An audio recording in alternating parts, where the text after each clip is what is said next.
Hello students, तो इसके पहले वाले वीडियो में हमने क्या देखा था।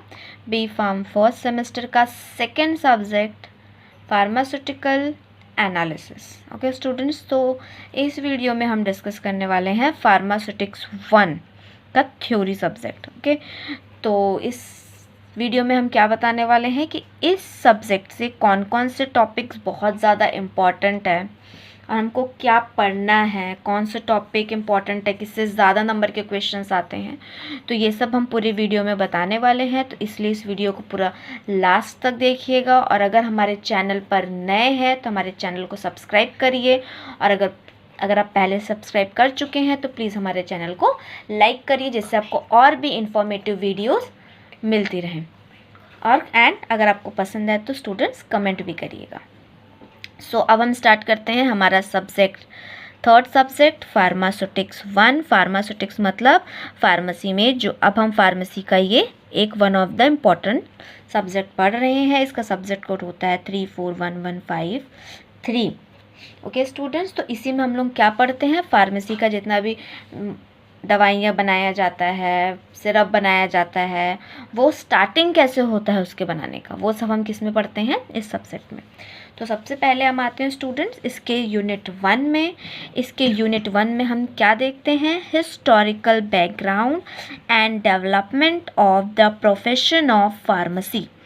मतलब इसमें हम क्या देखते हैं, फार्मेसी जो प्रोफेशन होता है उसका हिस्टोरिकल बैकग्राउंड एंड उसका डेवलपमेंट कैसे हुआ था। तो इसमें हम फर्स्ट देखते हैं history of the profession of pharmacy.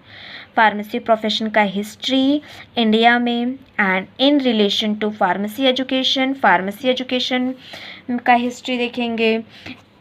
Next industry and organisation, pharmacy as a career, pharmacy कैसे एज अ करियर है, एंड फार्माकोपियाज। तो स्टूडेंट्स ये जो टॉपिक है फार्माकोपियाज, ये बहुत इंपॉर्टेंट है। फार्माकोपिया में आपको क्या मिलता है, फार्माकोपिया में जितने भी स्टैंडर्ड्स मेथड्स होते हैं, जितने भी स्टैंडर्ड्स आपके मेथड्स, कोई मेडिसिन बनाने के मेथड्स होंगे, फार्मूला हो गए, वो सब फार्माकोपिया में ही मेंशन्ड होता है, ये लिखा हुआ होता है। तो ये फार्माकोपिया बहुत ज़्यादा इंपॉर्टेंट है स्टूडेंट्स, ये ज़रूर पूछा जाता है। तो इसमें आपको देखना है इंट्रोडक्शन ऑफ फार्माकोपिया। अब फार्माकोपिया के यहाँ टाइप देखना है, IP, BP and USP। IP का मतलब होता है स्टूडेंट्स इंडियन फार्माकोपिया, BP का मतलब होता है ब्रिटिश फार्माकोपिया एंड USP का मतलब होता है United state pharmacopoeia and extra pharmacopoeias. और भी जो एक्स्ट्रा फार्माकोपियाज होते हैं वो भी इसमें पढ़े जाते हैं स्टूडेंट्स। तो इस टॉपिक में हिस्ट्री एंड फार्माकोपिया जो है वो बहुत इंपॉर्टेंट है, उसको बिल्कुल पढ़िएगा आप लोग। अब नेक्स्ट हम देखते हैं इसका सेकेंड टॉपिक जो है डोजेस फॉर्म्स। अब स्टूडेंट्स डोजेस फॉर्म्स क्या होते हैं, आप जानते होंगे डोजेस फॉर्म्स क्या होते हैं। जैसे कि हम लोग दवाइयाँ लेते हैं, तो दवाइयाँ क्या होती हैं, अलग अलग फॉर्म में मिलती हैं। फॉर्म मतलब जैसे कोई टैबलेट में है, कोई कैप्सूल में है, कोई क्रीम है, कोई पाउडर फॉर्म में लेते हैं, कोई आप लोग गैसियस फॉर्म में लेते हैं जैसे कि नेब्यूलाइज़र, और कोई आप लोग कैसे लेते हैं, कोई आप लोग पाउडर फॉर्म में लेते हैं, कोई सिरप लेते हैं। तो ये सब क्या हो गया, दवाइयों का अलग अलग फॉर्म। तो दवाइयों के अलग अलग फॉर्म को क्या बोला जाता है स्टूडेंट्स, डोजेस फॉर्म। तो डोजेस फॉर्म क्या होता है इसके बारे में हम देखेंगे। Introduction of doses form, introduction क्या होता है डोजेस फॉर्म का, क्लासिफिकेशन, उसका क्लासिफिकेशन एंड उसके डेफिनेशंस, अलग अलग डोजेस फॉर्म के डेफिनेशन।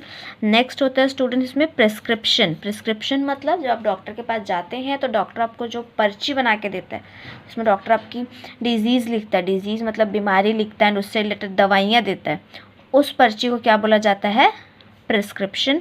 तो प्रिस्क्रिप्शन का definition, parts of prescription, prescription में कौन कौन से पार्ट्स आते हैं, and then handling of prescription, prescription को कैसे हैंडल किया जाता है, एंड एरर्स इन प्रिस्क्रिप्शन। अब प्रिस्क्रिप्शन में जो भी एरर्स आते हैं, जो गलतियाँ होती हैं, उसके बारे में पढ़ेंगे। नेक्स्ट है स्टूडेंट पोसोलॉजी। अब इसमें क्या देखेंगे, पोसोलॉजी का डेफिनेशन, फैक्टर्स अफेक्टिंग पोसोलॉजी, कौन कौन से फैक्टर्स होते हैं जो पोसोलॉजी को अफेक्ट करते हैं। पीडियाट्रिक डोज कैलकुलेशन, अब डोज कैलकुलेशन कैसे किया जाता है, बेस्ड ऑन एज। अब डोज का कैलकुलेशन एज के अकॉर्डिंग कैसे किया जाता है, body weight and body surface area. Age के अकॉर्डिंग, बॉडी वेट के according and body surface area के अकॉर्डिंग कैसे डोज कैलकुलेशन किया जाता है। तो इस टॉपिक में स्टूडेंट्स आपको डोजेस फॉर्म देखना है, उसका क्लासिफिकेशन एंड डेफिनेशन, प्रिस्क्रिप्शन देखना है स्टूडेंट्स, एंड पोसोलॉजी। ये 3 जो है ये भी मोस्ट इम्पॉर्टेंट टॉपिक्स हैं। नेक्स्ट हम आते हैं अब यूनिट 2 पे। यूनिट 2 में हमको क्या देखना है, फार्मास्यूटिकल कैलकुलेशन। अब फार्मेसी में जो जो कैलकुलेशन यूज़ होते हैं वो हम इसमें देखेंगे। सबसे पहले हम लोग इसमें देखेंगे weights and measures, imperial and metric systems calculation.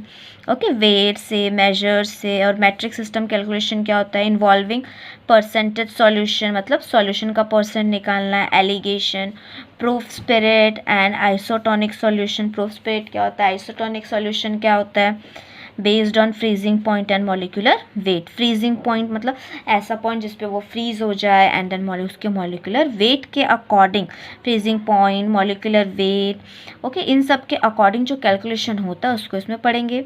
Second point है हमारा पाउडर्स। अब फार्मेसी में टैबलेट बनाने के लिए, कैप्सूल बनाने के लिए क्या यूज़ होता है स्टूडेंट, पाउडर्स। ड्रग को पाउडर फॉर्म में रखते हैं पहले, फिर उसको क्या बनाया जाता है, टैबलेट बनाया जाता है। तो पाउडर्स के बारे में पढ़ेंगे। यहाँ हम देखेंगे डेफिनेशंस, पाउडर का डेफिनेशन, क्लासिफिकेशन ऑफ पाउडर्स, कितने टाइप के होते हैं, एडवांटेजेस एंड डिसएडवांटेजेस क्या होते हैं उसके, simple and compound, simple powder क्या होता है, कंपाउंड पाउडर क्या होता है, official preparations, and then dusting powders क्या होते हैं, effervescent and efflorescent and hygroscopic powders क्या होते हैं स्टूडेंट्स, एंड इयोटेक्टिक मिक्सचर्स क्या होते हैं, एंड जियोमेट्रिक डाइल्यूशंस क्या होते हैं। तो इस यूनिट में स्टूडेंट्स आप लोगों को क्या पढ़ना है, आप लोगों को कैलकुलेशन, फार्मास्यूटिकल कैलकुलेशन में आप लोगों को allegation, proof spirit, isotonic solution, freezing point, ये थोड़ा इंपॉर्टेंट है स्टूडेंट, इसको आप लोग देखिएगा। एंड पाउडर्स में आप क्या देखिएगा, पाउडर्स में आप देखिएगा dusting powder, effervescent powder and hygroscopic powders क्या होते हैं स्टूडेंट्स। अब इसका थर्ड टॉपिक है आपका लिक्विड डोजेस फॉर्म।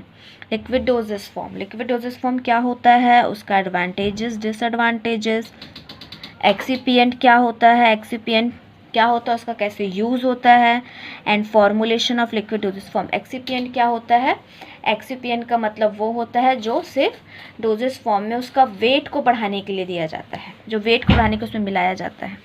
ओके, तो एक्सिपिएंट की हेल्प से कैसे लिक्विड डोजेस फॉर्म का फॉर्मुलेशन किया जाता है, एंड कैसे उसकी सॉल्युबिलिटी को, मतलब जिससे वो अच्छे से घुल सके, उसकी सॉल्युबिलिटी को इन्हांस किया जाता है, उसके जो टेक्निक्स यूज़ होते हैं उसको भी हम लोग इसमें पढ़ते हैं। ओके स्टूडेंट्स, तो यहाँ पे हमारा यूनिट 2 कंप्लीट हो गया। अब नेक्स्ट हम देखते हैं यूनिट 3। तो स्टूडेंट्स यूनिट 3 में आपको क्या पढ़ना है, यूनिट 3 में आपको पढ़ना है मोनोफेजिक लिक्विड। मोनोफेजिक लिक्विड का मतलब बोलता है स्टूडेंट जिसमें सिर्फ एक फेज से लिक्विड यूज़ हो। इसका डेफिनेशन क्या होता है, एंड इसके प्रिपरेशन ऑफ गार्गल्स।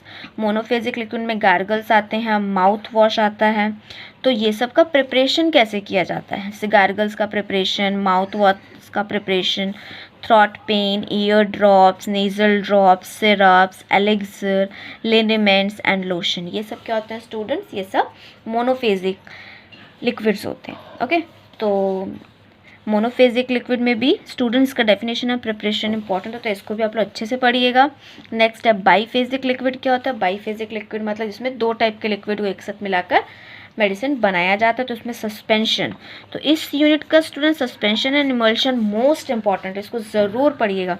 तो सस्पेंशन क्या होता है, उसका definition, advantages and disadvantages of suspension, classification, इसको कितने क्लासेस में क्लासीफाई किया गया है, प्रिपरेशन ऑफ सस्पेंशन, सस्पेंशन कैसे प्रिपेयर किया जाता है, फ्लॉक्यूलेटेड एंड डीफ्लॉक्यूलेटेड सस्पेंशन क्या होता है, and stability problem and methods to overcome. Stability problem मतलब सस्पेंशन ज़्यादा देर तक स्टेबल नहीं रह पाता, तो उसको कैसे ज़्यादा देर तक स्टेबल रखा जाए, उसके मेथड्स, और कैसे उसकी स्टेबिलिटी को क्या क्या ज़्यादा देर तक उसकी स्टेबिलिटी रहे उसको देखा जाता है। नेक्स्ट है इमल्शन। इमल्शन का डेफिनेशन, क्लासिफिकेशन, कौन कौन से एजेंट होते हैं जो इमल्शन बनाने में यूज़ होते हैं, इसको इमल्सिफाइंग एजेंट बोलते हैं। Test for the identification of the type of emulsion. अब टेस्ट ऐसे टेस्ट के मेथड जो इमल्शन के आइडेंटिफिकेशन के लिए यूज़ होते हैं। वो हम किस में देखते हैं इसमें, and methods of preparation and stability problem and methods to overcome, कैसे प्रिपेयर किया जाता है एंड कैसे स्टेबिलिटी प्रॉब्लम को कम किया जा सकता है, वो सब हम किस में देखेंगे इसमें। अब हम आते हैं यूनिट 4 में। यूनिट 4 क्या होता है स्टूडेंट्स, यूनिट इसमें इमल्शन और सस्पेंशन मैंने आपको बताया था। अब यूनिट 4 में देखिए सपोजिटरीज। सपोजिटरीज क्या होता है, इसमें उसका देखेंगे डेफिनेशन, टाइप्स एंड उसके advantages and disadvantages, types of basis, कौन कौन से टाइप्स के बेसिस यूज़ होते हैं, मेथड्स ऑफ प्रिपरेशन, इसको कैसे प्रिपेयर किया जाता है, डिस्प्लेसमेंट वैल्यू, उसकी displacement value and it's calculation, उसका कैलकुलेशन कैसे किया जाता है, and evaluation of suppositories. Okay students, तो उसके बाद नेक्स्ट है आपका फार्मास्यूटिकल इनकम्पैटिबिलिटीज़। अब फार्मास्यूटिक्स में जैसे किसी मेडिसिन एक दूसरे के साथ कंपैटिबल नहीं होती, मतलब एक दूसरे के साथ ठीक से लोग वर्क नहीं करते, तो वो हम इसमें देखेंगे। फार्मास्यूटिकल इनकम्पैटिबिलिटीज़ क्या होता है, इसकी classification, physical, chemical and therapeutic incompatibilities with example. Physical, chemical and therapeutic incompatibilities क्या होते हैं और उसके एग्जाम्पल्स। अब यहाँ पे स्टूडेंट्स, तो इसमें आप फार्मास्यूटिकल इनकम्पैटिबिलिटीज़ चैप्टर बहुत अच्छे से देखिएगा, ये इंपॉर्टेंट है, ये एग्जाम में आपको पूछ सकता है। नेक्स्ट है semi solid doses form. Okay students, semi solid doses form का मतलब क्या होता है, ऐसे डोजेस फॉर्म, ऐसे दवाइयाँ जो ना तो एकदम सॉलिड होती हैं और ना ही एकदम लिक्विड होती हैं, उसको बोला जाता है सेमी सॉलिड डोजेस फॉर्म। तो इसमें आप क्या देखेंगे, सेमी सॉलिड डोजेस फॉर्म का डेफिनेशंस, उसका classification, mechanism and factors influencing dermal preparation penetration of drug, मतलब मैकेनिज्म और कौन कौन से फैक्टर्स होते हैं जो डर्मल मीन्स स्किन के अंदर अच्छे से पेनिट्रेट कर पाते हैं।